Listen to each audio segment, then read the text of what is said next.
Spags, this Superflex contest has almost come to a close, but we are going to battle it out one more time. Yeah, this might be our last Superflex draft stream before the NFL draft. Pete and I are already waiting to join the big board Superflex. I actually need to put on the versus overlay because we are, in fact, about to go head-to-head in this one. Briefly today, I panicked. I texted Pete because they had switched over to a slow draft format only. So now I am trapped in a slow draft for God knows how long. But Pete, they got the fast drafts back on for the stream because they knew that people needed to see me redeem myself head-to-head today. Yeah. Spags, you've taken a rough go of it lately. And, I've also seen some comments that maybe I'm not doing my part to foster, a positive work environment here on Splash Play. So I'm just going to let the chat know. I think we need to grade Spags like on a Spags curve. Like we know he's going to draft a team that's worse than mine. And so we should kind of bake that in and basically kind of give him a head start. In the same way you got a head start with Josh Allen. And lo and behold, Spags, another influencer 112 for Pete in the Superflex streets. See, I tweeted yesterday, Pete, a lineup that I had stacking up Jalen Hurts. I was just like, I got to start tweeting some lineups out. I got to do it just so people could see my teams and get some engagement and whatever. And then I realized what I should just be doing is tweeting all the 101s I've been getting as I've been binging these drafts because I've been getting steady streams. Like I have a ton of unstacked Josh Allen everywhere just because I keep getting these 101s and I want to tag you and just have you know somebody out there still getting them. Dude, you're telling me you're having unstacked Josh Allen teams. Josh Allen is like the easiest quarterback to stack. Well, I mean, no dig stack. Like I want the premium. Okay, I want the no dig. premium. Diggs never falls to me. Yeah, no. I was like, if you're not out here able to tack on fucking Trent Sherfield in the 20th round, I can't help you, Chris. Wait, is Trent Sherfield a Bill now? Yes. Oh, I did. Wow, they added him and Deontay Hardy. Big offseason. Exactly. Welcome. And did you say you cover football for a living and you didn't know Trent Sherfield was on the Bills? It's funny because like I've now been around enough like football minds, football analytics people who are actually working for leagues. I'll tell you what, they don't know third string receivers on depth charts, but they know defensive guys, Pete. And I know you and I are like defensive player. Yeah, that rings a bell. So what I'm hearing is maybe to properly run an NFL team, you get some of the analytics guys that know the defensive guys, and then you get the fantasy bros in there to kind of cover the wide receiver depth chart. And together we could successfully run a franchise. It's true. I mean, who else is going to tell you about Allen Robinson playing for the Steelers now, which Pete, to me, feels like the most meaningless trade, but it is a news item. So I feel like we do have to touch on it. Yeah, this couldn't be any less of a big deal. I think I would be more intrigued if like Kelvin Benjamin unretired and signed with the Steelers, which I think is basically what Allen Robinson is at this point of his career. So let the OBJ slappies, the Allen Robinson slappies get excited for Kenny Pickett's 19th pass catcher. All right, I'm on the clock here. I don't love Trevor Lawrence, but I've ended up in the spot a few times recently where he is the last QB of note on the board. So I'm going to take him, and I presume, Pete, you're going to be eschewing quarterbacks as you sometimes do in this 12 spot. I'm just like, I'm out of new things to say. And I mean, this is someone who I'm fully capable of drafting a ton of teams, but it's just randomized enough that there's always something new to talk about. I don't have anything else to say. Tua and Tyreek, do it. Okay, I'll do it because I've been railing against the chalk Tyreek Tua stack. It's my turn to just eat that delicious chalk. There you go. Are all the slappies happy? Chip wanted it. I think it's the right move. I mean, at the end of the day, it is chalk, but it's not like you're taking some low pass rate team. Like you are taking the top pass rate over expectation team and a guy who crushed last year. Added a lot of receivers. I took Pete yesterday as well in a draft. I took a Tua, Braxton Berrios, Chosen Anderson stack, which I'm sure is not going to be nearly as premium as a Tua Tyreek stack. Dude, do you want to know this is my quarterback exposure. Like, here, can I, after you make this pick, I'm going to share my screen real quickly. Okay. Unless it throws you off too much. I'm on the clock. Trevor Lawrence. I think what I'm going to do is take one more early QB and try to be done with it. And I will go with the man of tremendous character, Deshaun Watson. All right, Pete. You are such a feeble-minded individual. I mean, you're literally doing like the worst possible draft. Lawrence and Watson to start. No, I think it's good. Oh, I gotta change the screen. Hang on. Okay.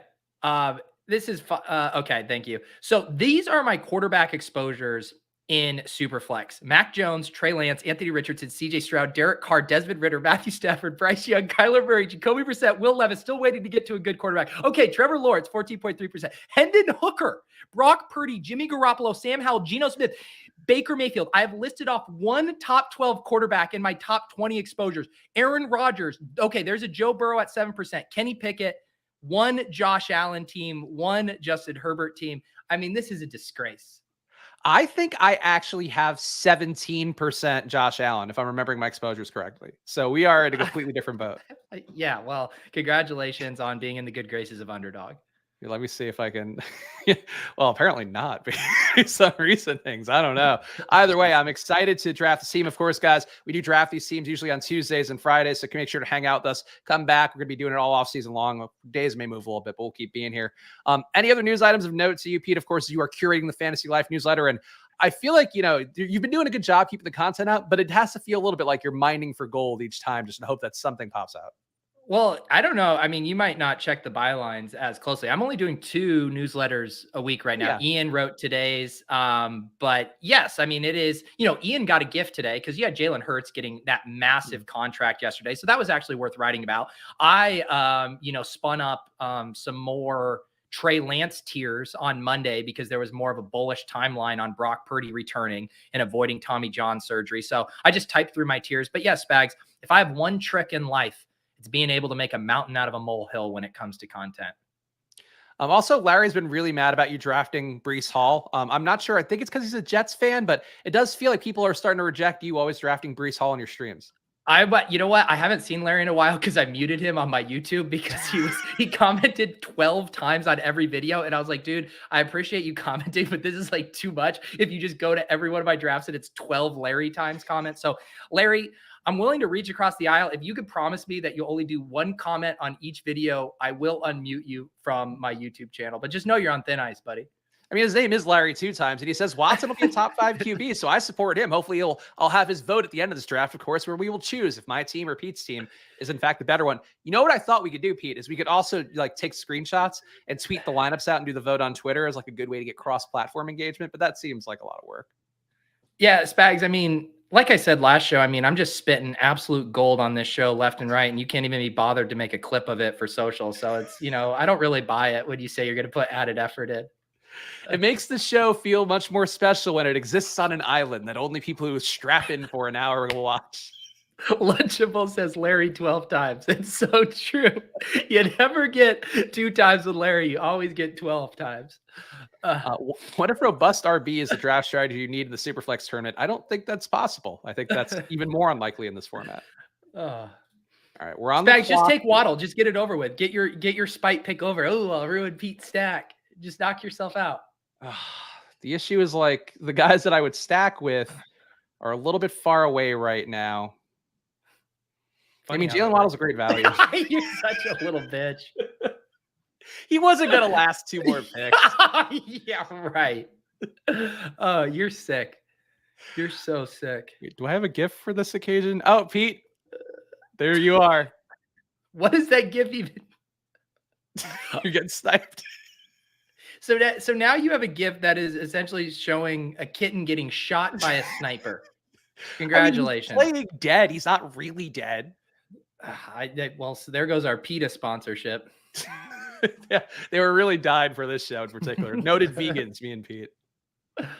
Oh, God. I guess promo code Pete would work well with PETA. What, promo code PETA? Yeah. I love it.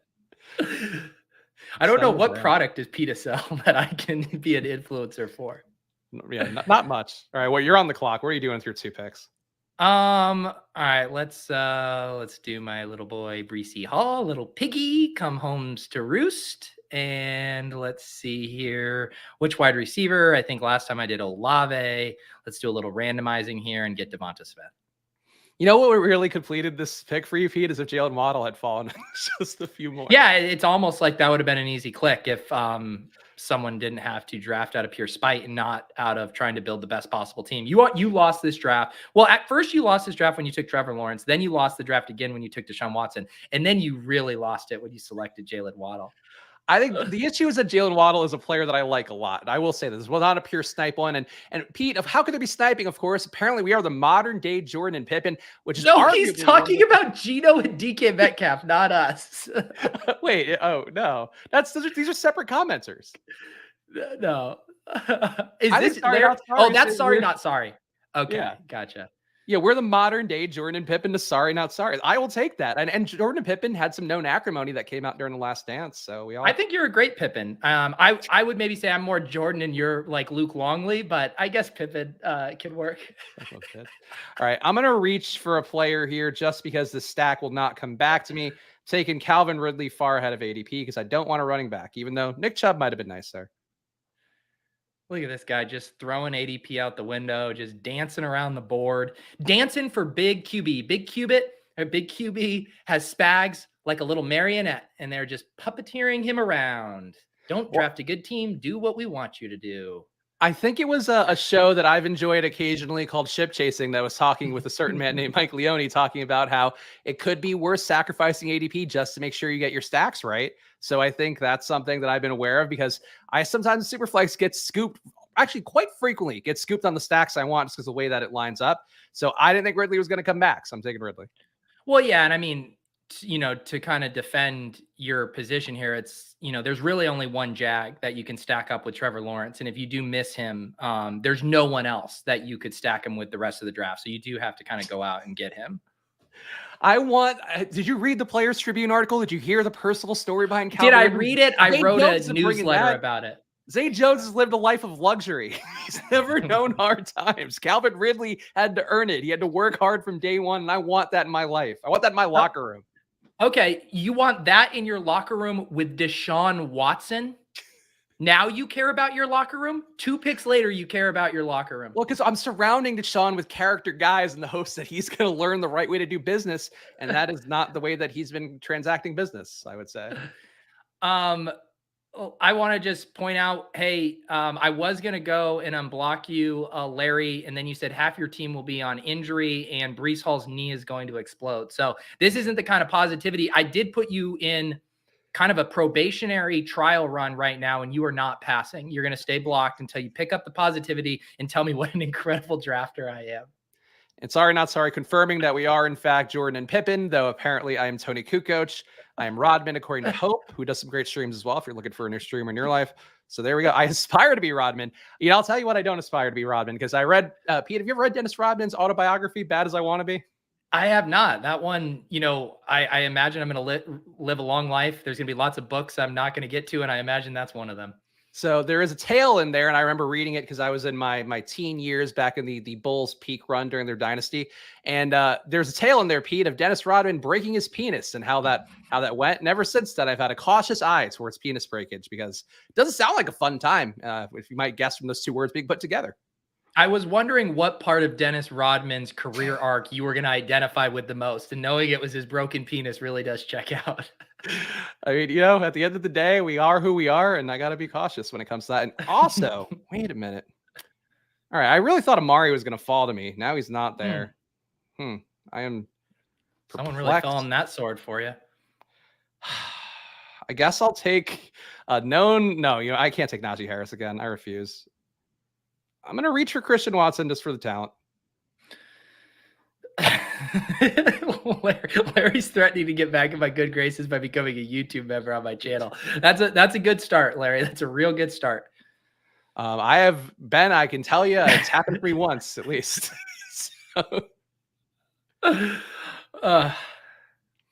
Mark Cooper was good. That's right. Larry's got a few hits here. He's talking positive to Deshaun Watson. Mari Cooper, great EPA guy. So I am a fan. Positive DVOA. I think he had a 15.6% DVOA last year. I wrote about that today. Last time we did one of these drafts, you tried to take away my precious little Anthony Richardson. Not today, my friend. Come on down. Come on down. All right. What do I want to do with this other pick? Let's do... Najee. Like I said, I said this on Best Ball Breakfast. My one simple trick to not taking Kyle Pitts is to select Drake London. So I'm going to try my one simple trick. I think you should have just reached for Najee, not reached, taken the value for Najee Harris. He's a back that gonna have Allen Robinson blocking for him, so it's gotta help.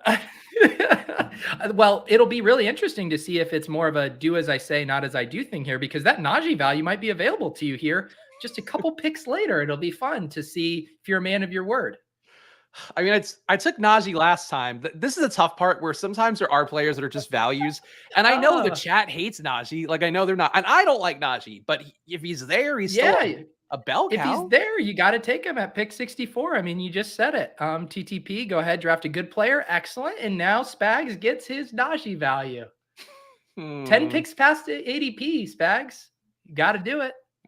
Would I grade Miles Sanders higher than Najee Harris if we really thought about it? Maybe. Well, no, you just said this is an incredible value that I should have taken 2 picks earlier.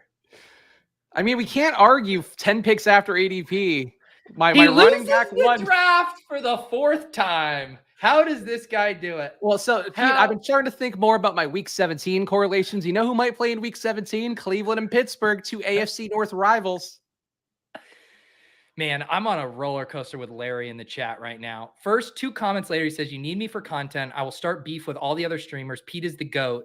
And then just 2 seconds later, Drake London, ? Pete.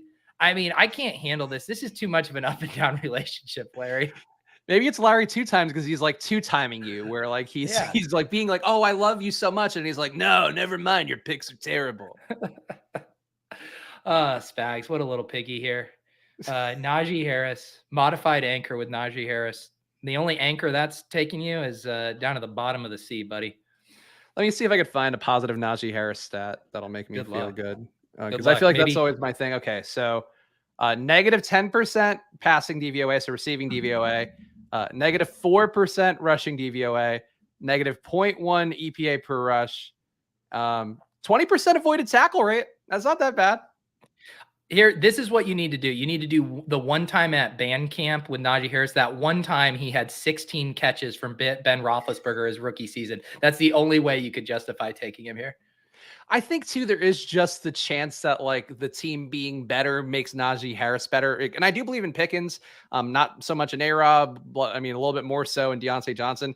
I guess Freiermuth, too, like, it's not a bad team. So, like, they should be better. And if that's the case, like, Najee could end up not being good, but still getting a bunch of touchdowns. Yes, Spags, I do. You know, someone mentioned it in the chat. Did you forget where the piggy gif was, or do you just have the dead cat gifs lined up for me and you forget to where to find those other ones? I mean, a piggy is more about the volume. I took one running back who's Najee Harris, but fine, I'll give running back pig. Oink, oink, oink, oink, oink, oink. Scarf it up, Najee Harris. Can't help myself. That's fine. I'll take it. Spags. I'm going to miss doing these drafts with you, man. Najee with prime Brady would be the 101. There we go. Exactly. Yeah, he'd be like a fatter, slower James White. It sounds incredible. It sounds like the chat's kind of coming along to Najee. Maybe coming along to Najee as well. You taking that comment at face value is really reflectory of kind of how off the reservation you are these days. I think this is actually a take, though, that Allen Robinson is a known quality pass or run blocker as a receiver. Because I think Denny Carter and Pat were like going back and forth as a joke about that too. But I think that actually is one of the things that Steelers fans in particular on social media are using to justify the trade right now. Oh, yeah.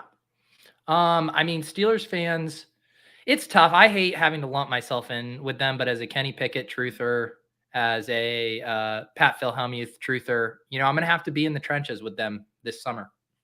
Are you pro Pickens? Because I still think Pickens is one of those guys to me that I've talked about a few times and wrote about it on FO. If you want to read my most recent article about most undervalued fantasy players, like I think he's a guy that comes up a lot in the summer just from people realizing, oh, he was really good last year and it's second year leap and all that.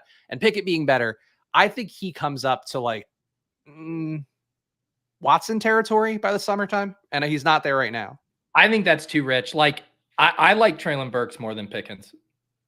Really? I can't trust that offense. I know, you know, offenses change, but there's nothing that would signify that they actually are going to do anything different. I'm not convinced that Pickens is, I think Pickens can be a solid downfield threat. I'm not convinced he can be a really high target earner, especially with Deontay Johnson and Phil Hellmuth. So I think for him to smash ADP, he's going to have to run like extremely pure on touchdowns. Okay. I think it's not an unreasonable take, but it's one that I'm certainly viewing things a little bit differently. But I think he can be a high yardage guy and also high targets guy. But I don't know. And I think Najee too, coming along for the ride with teams being better. I took Pittman there mostly because you were in my head about being a running back, Viggy. I have to be honest. Good.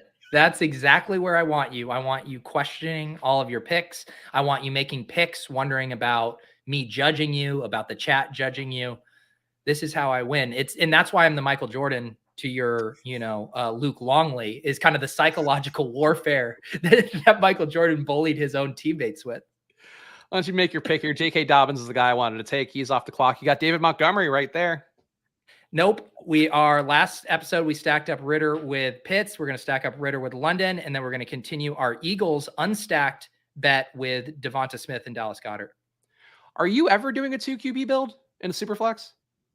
Well, Spags, it's so funny you say that, because if I had a top 3 pick, I would certainly consider a 2 QB build, but I have not had that luxury. So no, I have no 2 QB builds in my portfolio.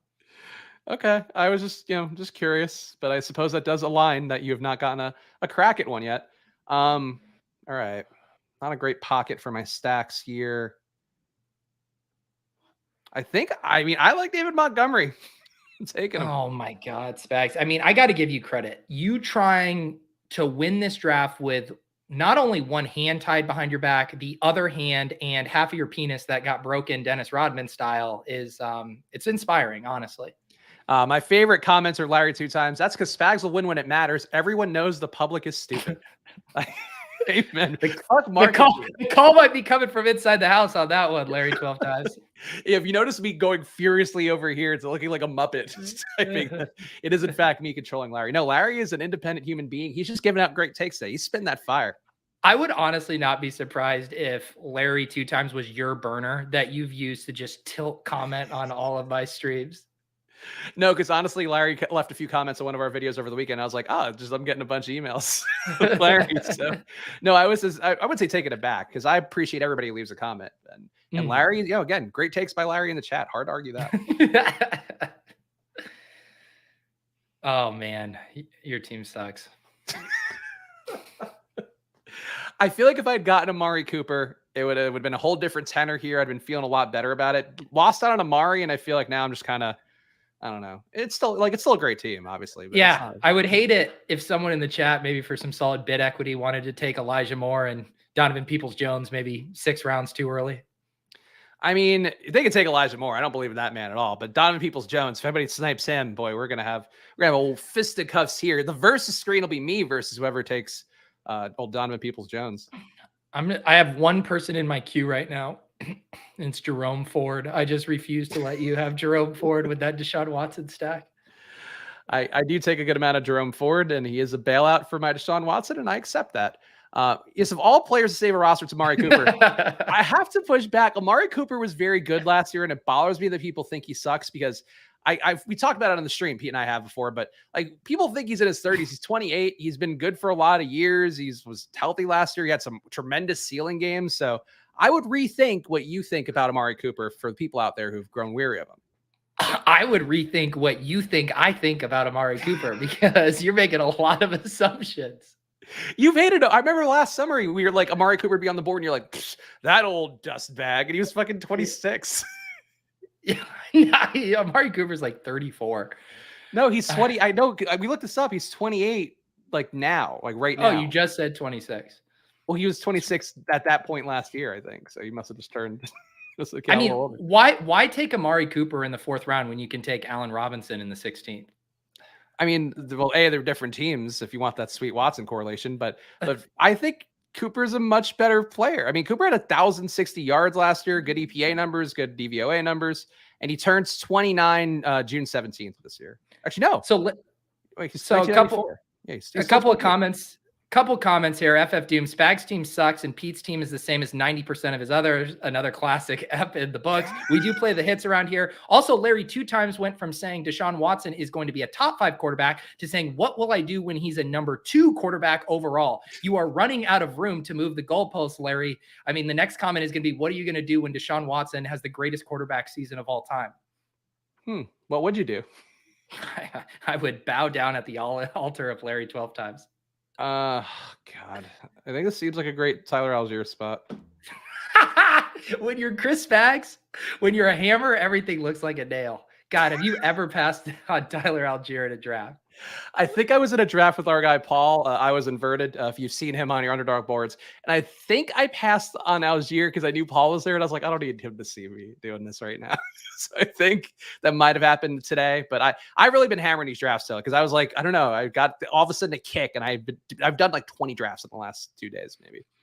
Well, congratulations. All right, what are we doing?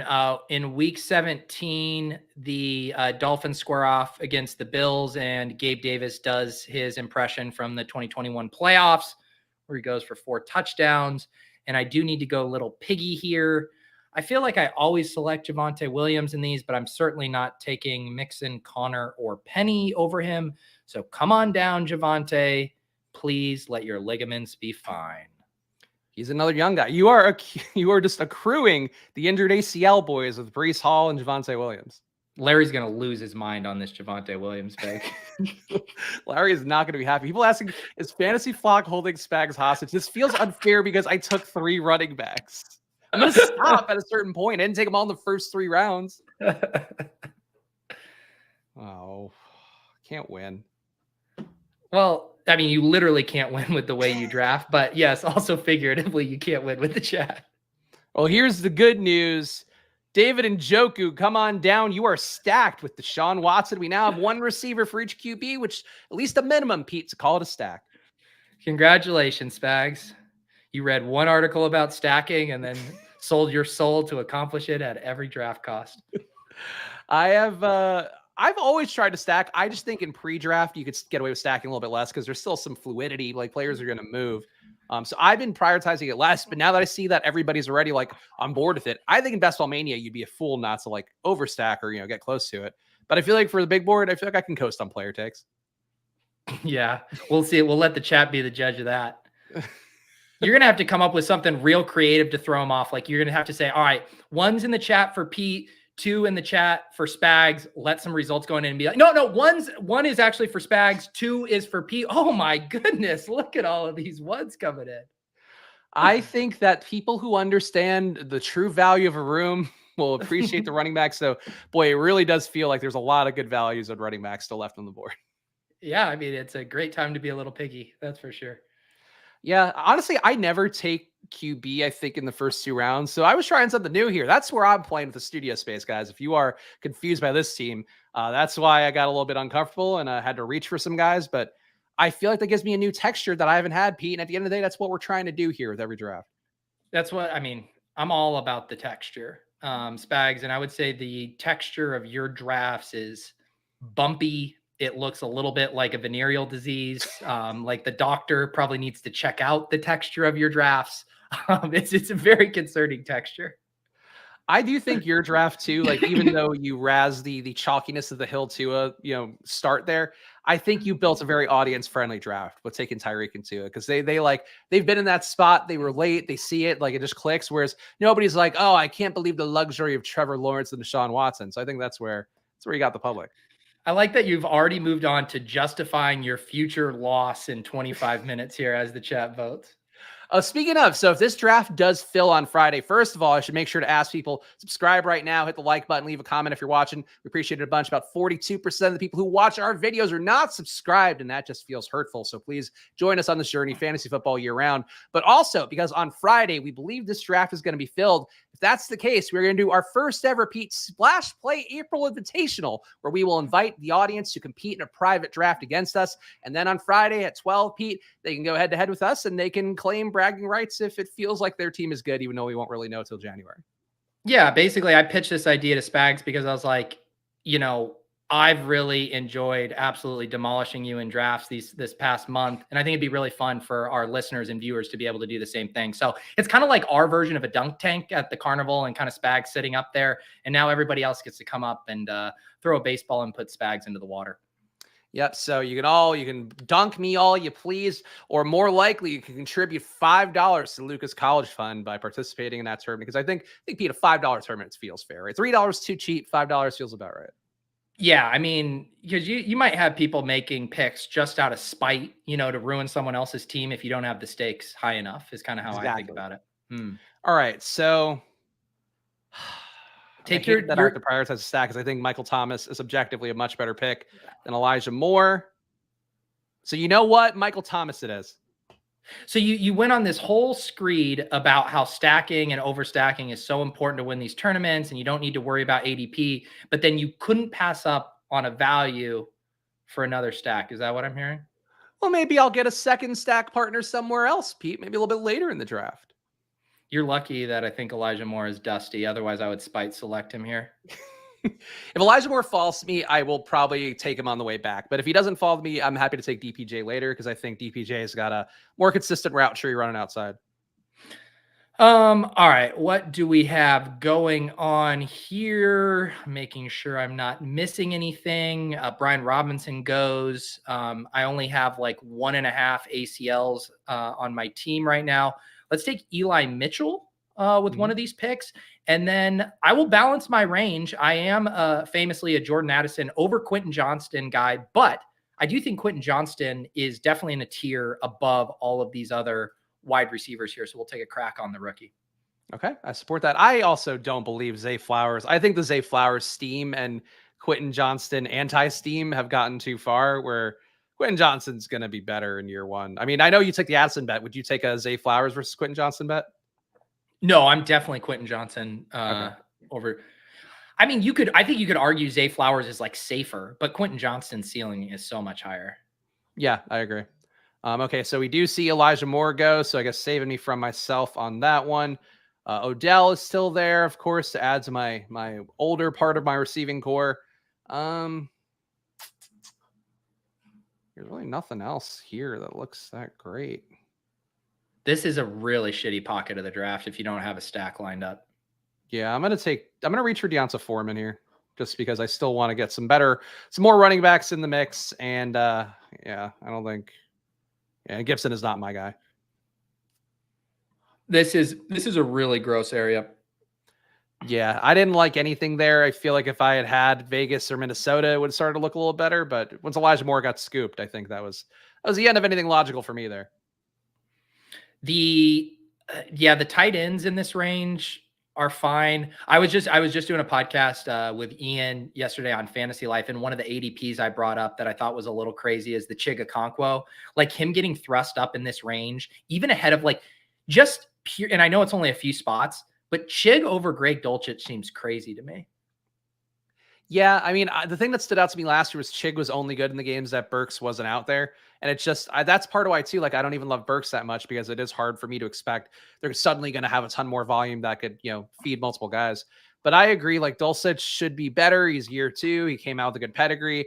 I still think Dulcich is not as talented as the rookies coming in, but that doesn't matter if you already got a roll on, Denver. And like you proved, like he actually had stealing games last year, even though that team was awful.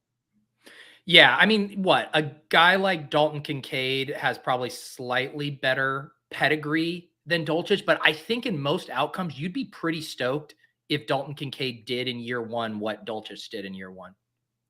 Yeah, I guess that's not crazy. I think Kincaid will go higher than Dulcich did, so I think he'll be more of like a focal point of an offense. But I think there's still some risks too with the new coaching staff. Like Dulcich kind of benefited from last year. Like the coaches didn't like Alberto; they liked him a little bit more.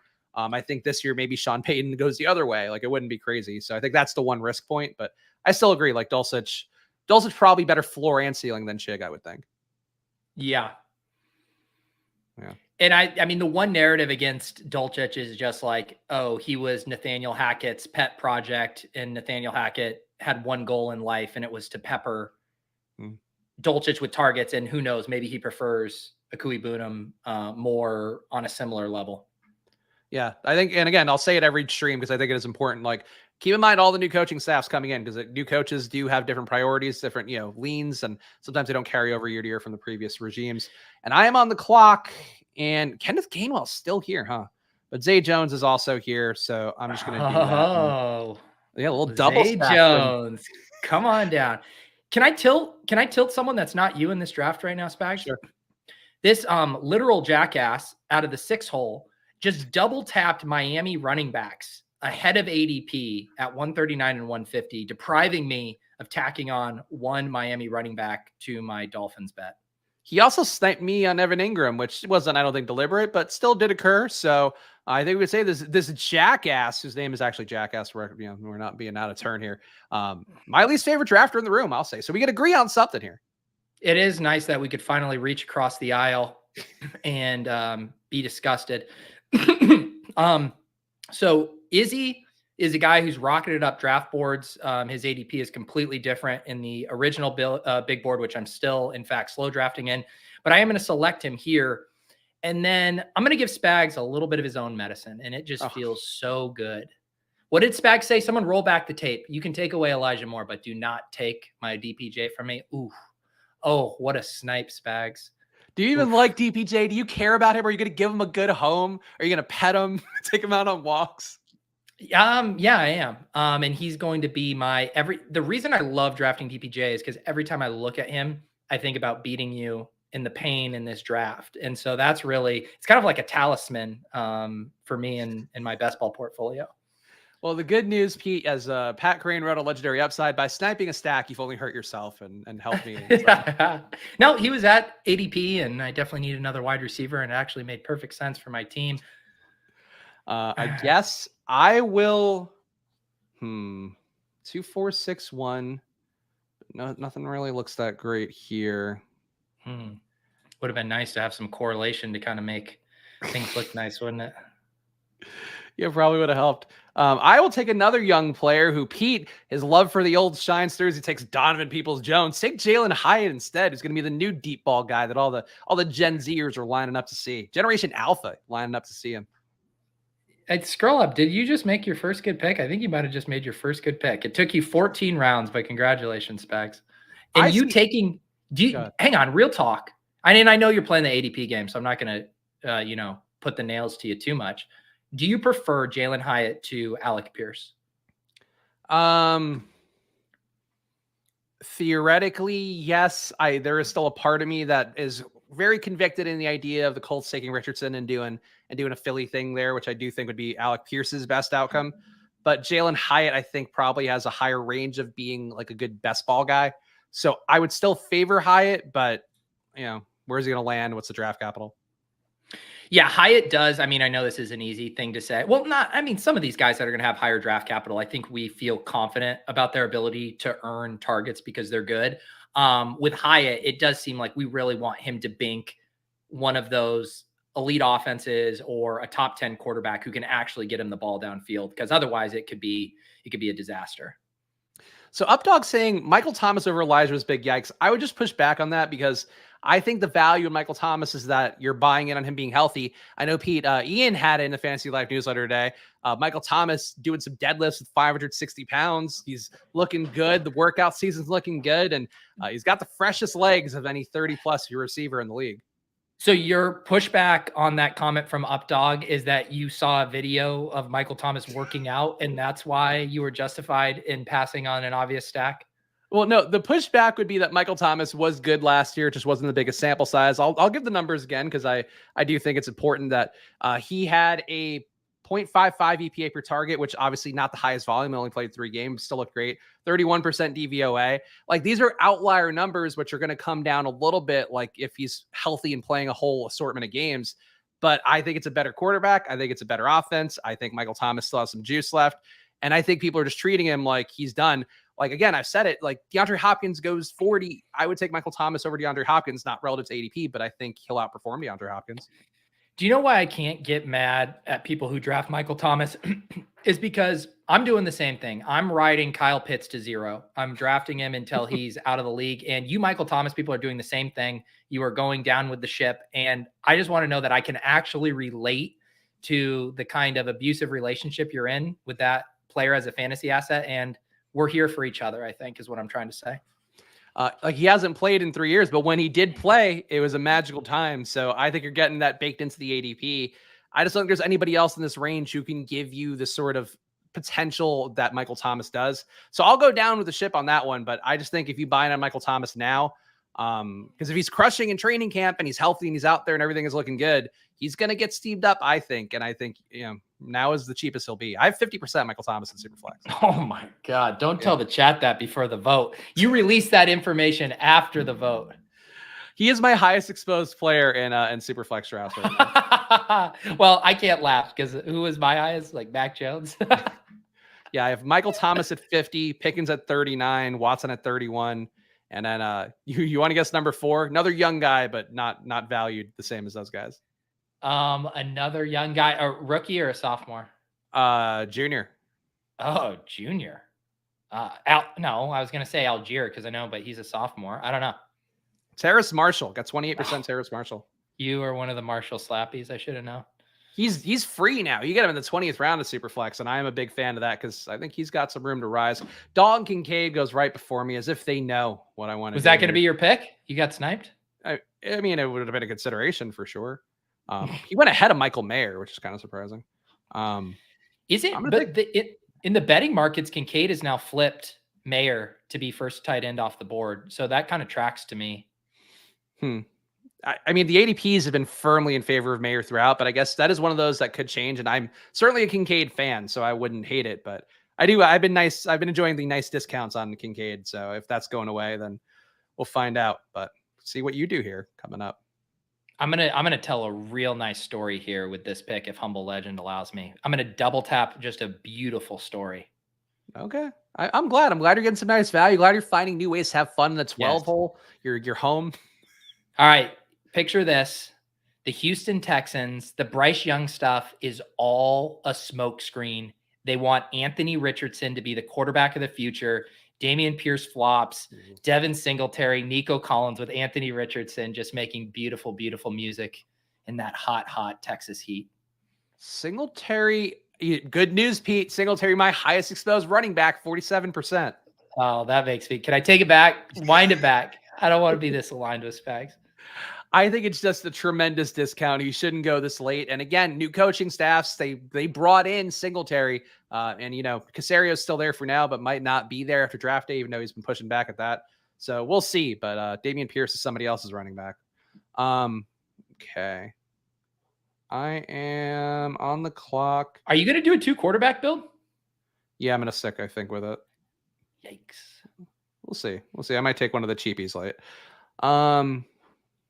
Yeah, I think I don't take enough. Or didn't take enough this guy initially, but I have seen enough positive NFL people talking about him. I'm taking Tank Bigsby as my rookie representation here at running back. I like that. I mean, every team needs the token rookie running back in this day and age. It's true. I don't think Tank is good, but apparently that's one of the things that a lot of the analytics people have been down on Tank, but NFL teams seem to like him when they've had him in rooms and whatever. So it sounds lurid. Why did I picture him tied up the way you said that? You can't tie up a Tank, Pete. That's part of the test. You see if he can get loose from being tied up on a bed. Yeah. Right when we thought the NFL was cleaning up their problematic interviewing tactics, they've really regressed by tying the players up. Sorry, not sorry. Raising a point that Pete has in the past. Why is Kyle Trask already being ruled out of contention for the starting job? I don't think he should be. I think, he's like Brissett or like Heineke, where he's the counterpoint to what people think is the most likely outcome. So I would have no issue taking Trask, especially if you get, completely screwed at QB. Yeah. My issue with that, it's like saying, why is one of these guys who goes undrafted a lot, going behind another guy who goes undrafted a lot? Like Baker Mayfield, it's not like he's the hottest commodity either. So a lot of times when I've had Tampa stacks, I do think the most likely scenario is Baker is the starter for most of the season. So it's like, if there ended up being a big price disparity and the market was drafting Baker in the 12th round as if he was going to roll back the clock and be this gift to the Bucks, and then, well, yeah, just arbitrage it with Trask. But if they're both free, don't you want to make the better bet? Yeah. I agree. I mean, I think Trask too. I did point out that his college numbers, I think, stood out a little bit more than I realized from the very nothing sample size he's had in the pros. So I think it's worth taking Trask, but it feels like a fine needle to thread or a tight needle to thread, just because I don't know the Bucks are going to be in contention this year. And if they're not in contention, then you see less Evans, you see less Godwin, and then it kind of all comes down for me. So it could be a bad situation either way. Yeah. Who knows? We'll find out. I'm excited. Like, I wish the season were sooner, Pete. I know, like, we enjoy the process of drafting, but this is the tough part. If you are new to best ball, is that you got to wait till January to get the results, and you got to get till September before you actually get that sweet dopamine kick of seeing your lineups do something. I was talking about, Chipsy says there's a massive gap. I was talking about in the standard leagues, but yes, sure. Knock yourself out with 18th round Kyle Trask and Superflex. Yep. There we go. So Sorry Not Sorry appreciates it. So it seems like he's the most appreciative version of Sorry Not Sorry. Oh yeah, Sorry Not Sorry was in the comment on Monday. Lo siento, no lo siento. I now recall. Always love seeing the newer names flying in here, and apparently people giving some shout outs. Breathing fantasy football, literally. Apparently he now has a nickname here, and I was wondering who BFFL was. People kept mentioning it, but now it finally pieces together, Pete. So shout out to the people creating some content on the old YouTubes. Yeah. All right, I go on the clock here. Ugh. So this is take the rookie running backs I don't like portion of things. No, you know what? I know what Pete's got on his heart. Forward, yeah, I telegraphed the Jerome Ford. I was like, wait a minute, well, there's something Pete's gonna do to fuck me over here. And I remembered again my correlation for Jerome Ford, who honestly could not play, and it wouldn't be a shocker. Man, I did have that trick up my sleeve. I knew, because you have the turn picks too, so you basically have like a luxury pick to make my life miserable, and that's the tough part. That is the one nice thing about the 112 is the luxury pick to make Spags' life miserable. What are you gonna do with your 2 picks here? I'm gonna grab one tight end. I'm gonna grab Trey McBride to pair. I was going to take Chuba Hubbard, a guy like. What's the deal with Sean Tucker these days? Are we still drafting Sean Tucker? He's fine. I think he's now more appropriately valued. He was way too overvalued in the early parts of drafts. Well, you know what they say. You got to have 2 token rookie running backs on all of your teams. So come on down. Who's your other rookie? Oh, you got, of course. You take so much Izzy now. Well, I'm trying to balance it out. Like I said, I had basically 0 through my first like 90 drafts. And then I was like, oh boy, let's catch up. I'm still low on Izzy. I'm still low. I think there's some stats I've seen that I like dug into a little bit more. Like he's pretty good versus 8-man boxes, which I do think is a pro level thing. I just hate how much he's been steamed up. Like I'd still rather have Roshan over him, and now he goes ahead of Roshan, even though he started going undrafted. I don't get it. All right. Yeah, Roshan is an interesting one. He feels like propped up by like big mock draft and not like actually like what he is as a prospect. I think he's a perfectly good prospect. I think there's some questions still. There's questions about everybody. All right. I don't know what to do if I want a receiver, or I need one more tight end.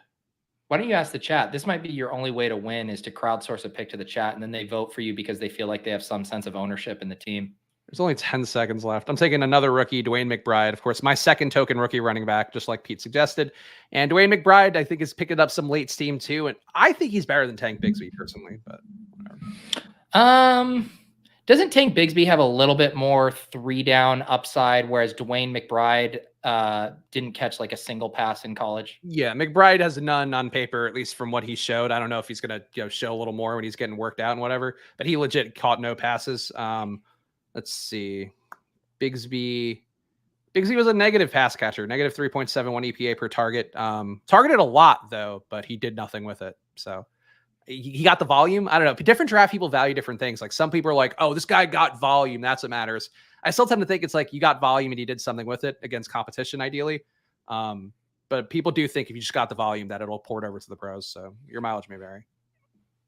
Yeah, I mean, I'm never going to push back on just taking rookie running back flyers. All right, what do we got? So you're at a 2.772. I'm at a 3.672.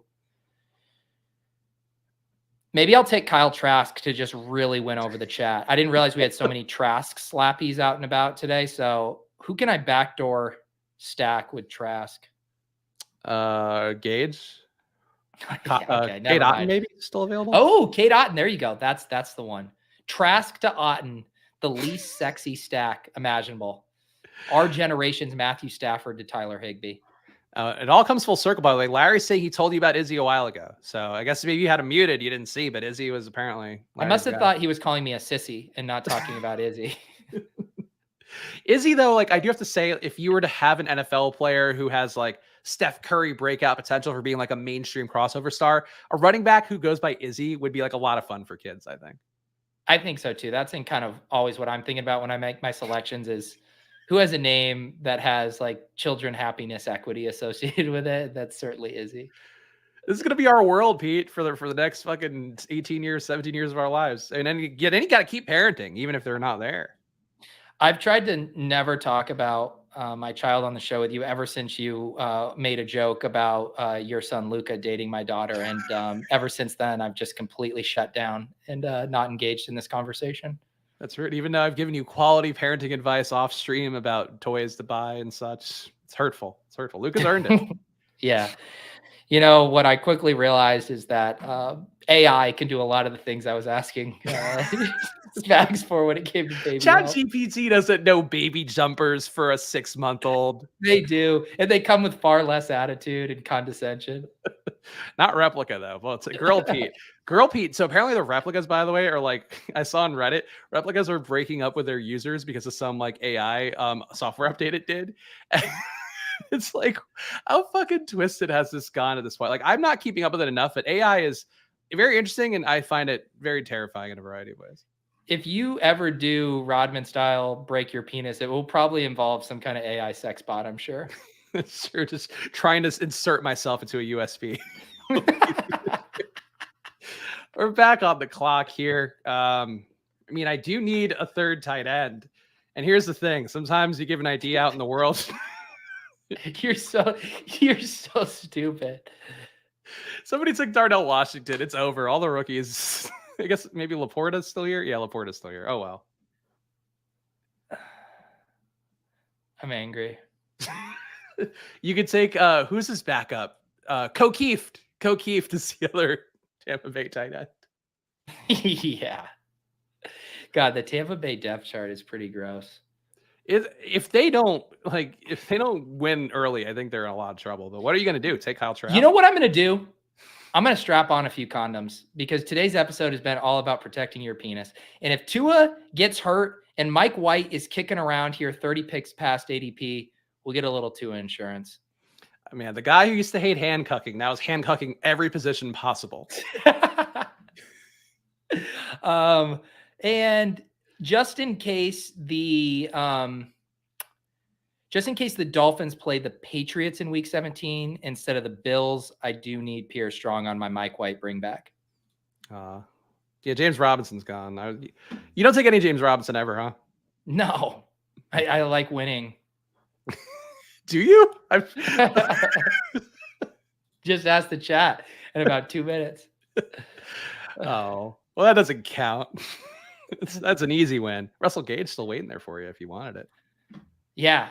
Spags, if you don't take Kyle Trask, you are a fraud. Only one person can get the famous K-Dot and Kyle Trask stat. You need a third quarterback. The chat is just drooling over this guy. Do it. Well, Kyle Trask, I think it's your time to come on down here. I'm swayed that easily. Is what's going to help a team more with Trevor Lawrence and Deshaun Watson than Kyle Trask? Well, yeah, when Deshaun Watson's behind bars because he gets in trouble again by week 2, Kyle Trask will be a very handy asset to have on your team. Voting Spags because Pete sniped too many of my stacks. You're infuriating the people, IRL, or pseudo-IRL. It sounds like great minds think alike, Brandon Johnson. I will recognize that a vote for Spags is actually a vote recognizing my greatness as a drafter. And Paul saying, I have an addiction drafting Charbonnet this year. Is that bad? I think Charbonnet is still a good player. He's gotten a little bit, I would say, talk negatively. I know we had some downer data takes on him on Football Outsiders with the backcast data. But I still am a fan. I think he's, he proved himself in college, catch passes, big bodied guy. I don't know. Sounds like Paul's a bit of a wino, a little of an addiction to the Chardonnay. Sorry, guys. Both your teams suck. Neither of you gets the W today. This is what we opened up by making this a competition. I thought you meant we literally opened up a can of whoop ass there. Captain Whoop Ass here just really coming in hot. Larry took a few minutes off in the chat, and Captain Whoop Ass came in to fill the aggro void. Chip is voting Spags so that Pete will feel sad and work harder. Can anyone in the chat just say that they're going to vote for Spags completely sincerely without a hint of irony without any kind of misdirection or bid equity, that you sincerely like Spags' team better? That's my question to the people today. I'll take the votes however I get them, but let's see. I'll read the teams aloud, of course, in my usual unbiased vocal inflections to inform us all of what we did here. I'll read Pete's team first, and I'll read mine second. No. Let's read mine first. This has just been working out great for me. A QB, we have young, exciting talent like Trevor Lawrence, Deshaun Watson, a man recovered from being slandered by the public. Kyle Trask, a young upstart, a running back, seasoned yet young hand, Najee Harris, David Montgomery, Tyler Algier on the upswing, Deonta Foreman getting some leverage, Tank Bigsby, rookie who has the name Tank, how could you resist? Jerome Ford catching passes from Deshaun Watson, and Dwayne McBride, unappreciated but coming in with a lot of juice. At receiver, we got Jalen Waddle, keeping away from the stack partners that nobody wants to see him with, Calvin Ridley, Christian Watson, Michael Pittman, Michael Thomas, two Michaels in one place, Zay Jones, Jalen Hyatt, and at tight end, we have David Njoku, Michael Mayer, and Cade Otton to complete that Kyle Trask stack. And of course, you can vote one for me in the chat if you want.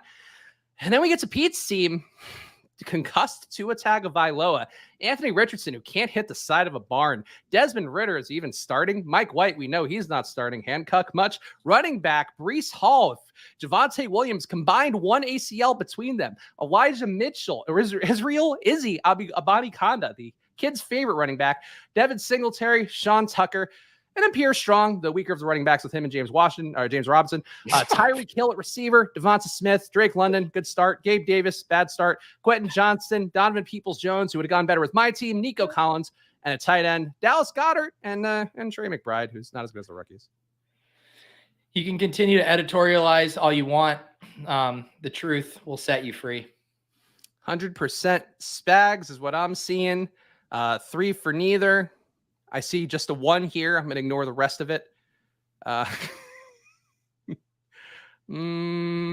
is right now, I see more 2s. I see 3 2s, some 3s, 4 2s, 5 2s. 1 I think Spags it's like 5 to 2, 1 5 to 3, 6 to 3, 1 7 to 4. Feels pretty close here. 4, feels 8 like to 5. 8 to 5. Like oh, GA voted for me. His vote carries a lot of weight. 9 to 5, 9 to 6. 1. Hey, Larry 2 sheets, buddy. Vote. Okay, the 2s are coming in fast and hot. Spags, take the L. Wait. Ring. Close Spags is on the line with a concession speech. Yeah, go for it. I'll put you on speaker. As people have considered many a great team over the course of time, some geniuses were misunderstood in their time. We're not fucking leaving, Pete. 2 wins. All right. Thank you all for electing me Superflex president yet again. It doesn't matter if I don't have a great draft slot. I just find a way to win. I appreciate you guys. I will serve you well. God bless America. If you're excited to see Pete draft his next team from the 12 slot, follow him at Peter Overzet. I'm sure Pete will be drafted again soon. Follow me at Chris Spags. Follow the show at Splash Play Pod. And Pete, you have the club coming up. What's the show schedule for the Overzet Empire? I'm about to hop in the Fantasy Life Discord and do an AMA. If you guys want to come in there and troll me / ask me questions, I'll be in the office hours channel. And then we're doing the club at 4:30. Going to talk some crypto, which is pumping right now, and some NBA playoffs. Sacramento Kings up 2-0 on the Warriors. And then tomorrow night on Ship Chasing, I should plug, we have a very fun guest coming on, Bill Barnwell. ESPN's Bill Barnwell is going to be on Ship Chasing tomorrow. Formerly a Football Outsider is a place that's brought about many a great writer. Check out my column going up on Football Outsiders this week because somebody's got to do content on there. So it's going up on Thursday. Talking about how to be smart or how to win at best ball like a smart player. So check that out. And of course, we'll be back on Friday doing the Splash Play April Invitational so you can draft alongside of us on Friday at 12 p.m. See you guys then. Enjoy your weeks. Good luck.